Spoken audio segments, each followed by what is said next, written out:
हरे कृष्णा। जय श्रील प्रभुपाद। आज ये चर्चा करने के लिए जा रहे हैं कैसे एक भक्त कैसा गुरु बन सकता है, लेकिन गुरु का क्या योग्यता होना चाहिए, कि गुरु का क्वालिफिकेशन कैसा होना चाहिए, एक भक्त की माने एक वैष्णव गुरु कैसा होना चाहिए, योग्यता क्या होना चाहिए, गुरु कैसा बन सकता है। इसी बारे में रूप गोस्वामी उपदेशामृत की पहले नंबर श्लोक में बोले। ऐसे तो बहुत वीडियो में बनाए रखा है, किंतु भगवान चैतन्य महाप्रभु बोले हैं भारत भूमि तो हैले जन्मजारा जन्म सार्थक करी करो परोपकार। परोपकार माने दूसरी की प्रचार करो, गुरु बनने की। बोले जो भी ये देह भारत में जन्म हुए जा रहे देखो तारे कहे हम उपदेश जैसे बताए कि रखे। एक ब्राह्मण थे दक्षिण भारत में, महाप्रभु उनको उपदेश देते गुरु बनने की प्रचार करो सारी। ऐसे किंतु गुरु होने के लिए एक योग्यता क्या होना चाहिए। लोग भी गुरु की योग्यता वाली जानकारी होगा तो तभी तो गुरु ग्रहण करेंगे, नहीं तो गुरु भी लोग मान जाते गुरु हैं किंतु वास्तविक में उस पास योग्यता नहीं होता है। जैसे हम लोगों को कई लोग गुरु जी बोलते हैं, किंतु गुरु जी हम पास कोई योग्यता नहीं है। किंतु गुरु होने का कोई योग्यता क्या शास्त्र में लिखा है, किंतु ये जानकारी कराने के लिए ये वीडियो बना रहा हूँ।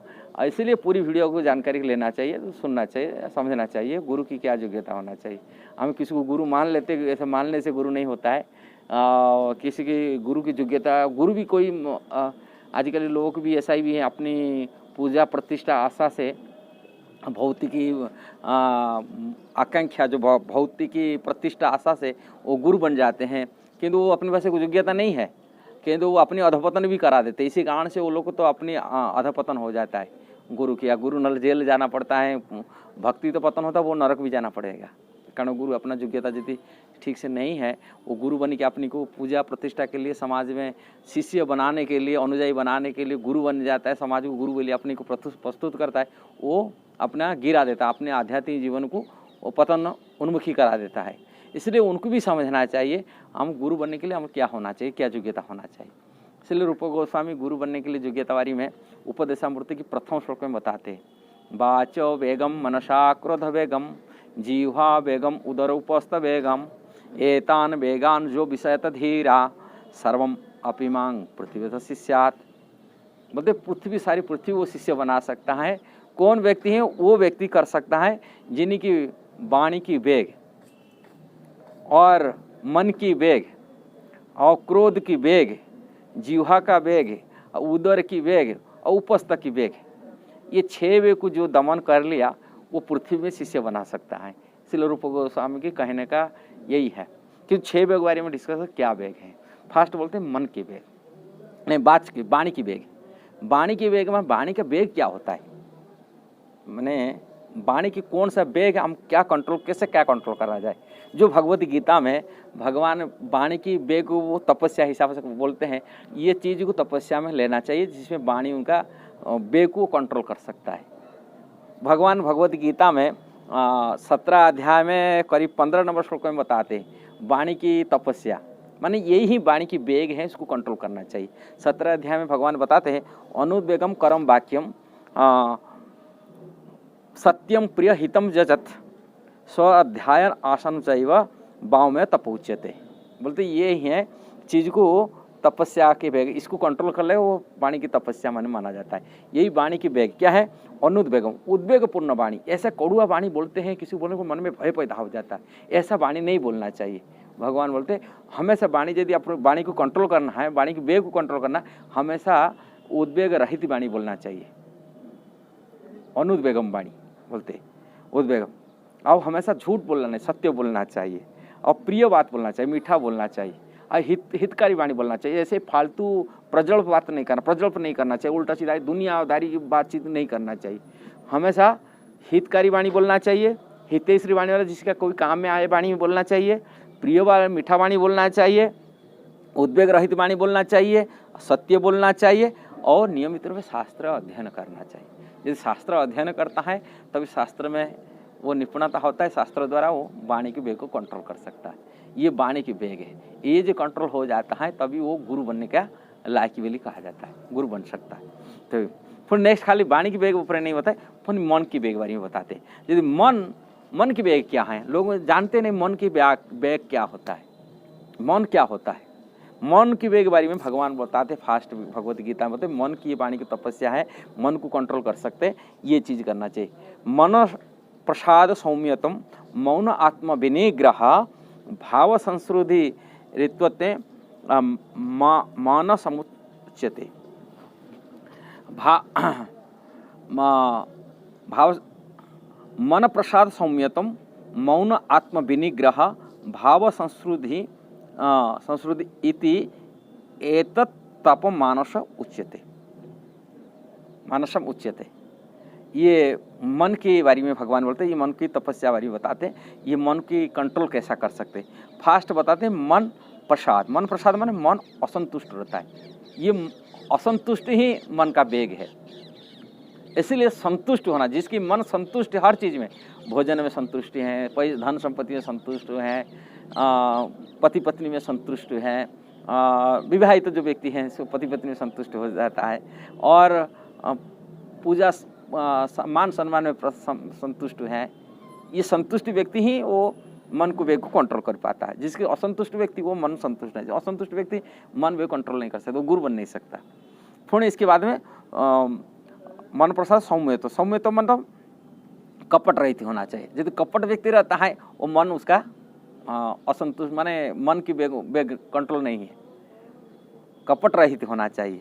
फिर इसके बाद बताते हैं मौन मन गंभीर होना चाहिए। चंचल वैसी व्यक्ति यदि होता है, गंभीर नहीं है, वो गुरु नहीं बन सकता। कपट व्यक्ति गुरु बन नहीं सकता, और चंचल व्यक्ति मध्य गुरु नहीं बन सकता, गंभीर होना चाहिए। फिर इसे मौन आत्म विनिग्रह, मौन आत्म विनिग्रह मतलब विनिग्रह मन को नियंत्रण, इंद्रियों प्रति उनकी संयम मनोवृत्ति होना चाहिए।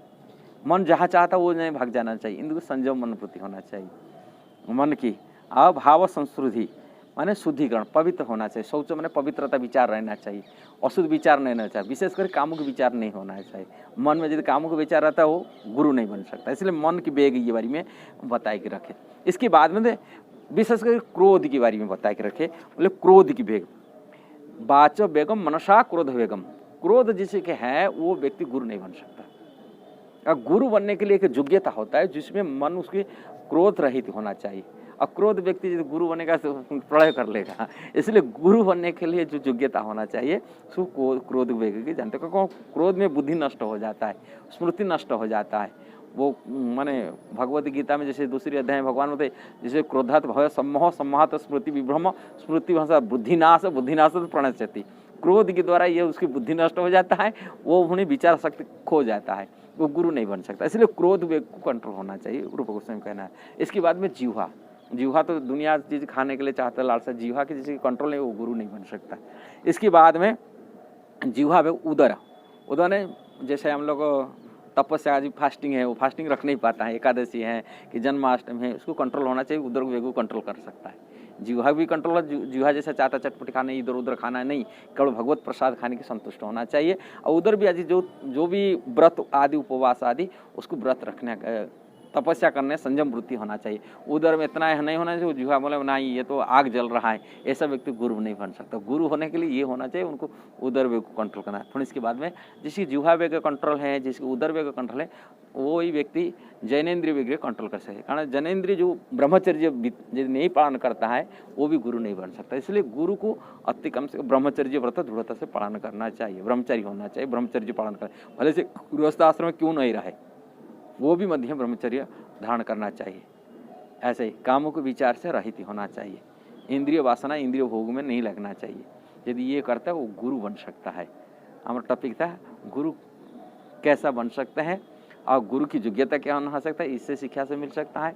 यदि ये वीडियो आपको अच्छा लगा जरूर शेयर करना, सब्सक्राइब करना, लाइक कमेंट देना। ऐसे ही संजय व्यक्ति को आप गुरु चुनना चाहिए, नहीं गुरु ऐसा नहीं चुनना चाहिए हमेशा ही आगे जाएंगे अधपतन हो जाए उसका, हम भी वो भी जाएंगे नरक जाए रहे, हम भी नरक जाएंगे। इसलिए हमको गुरु चुनने का भी इसमें शिक्षा से मिल सकता है। एक भक्त के लिए बता रहा हूँ, और गुरु तो प्रथम योग्यता होना वो कृष्ण का भक्त होना चाहिए, वैष्णव होना चाहिए। और जो अवैष्णव कृष्ण का भक्त नहीं, कि राम जी का भक्त नहीं है, कि विष्णु का भक्त नहीं, भले ही वो देवी माता कितना बड़ी भक्त क्यों नहीं बन जाए, कितना देशभक्त क्यों नहीं बन जाए, वो गुरु माने आध्यात्मिक गुरु नहीं है। माने आध्यात्मिक गुरु मतलब वैष्णव होना चाहिए। अब वैष्णव भी ना वो गुरु नहीं हो सकता।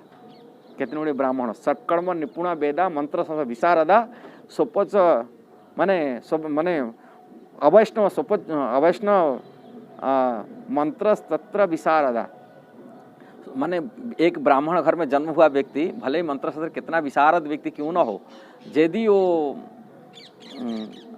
वैष्णव नहीं अवैष्णव है उसको त्याग करने के लिए कहा गया।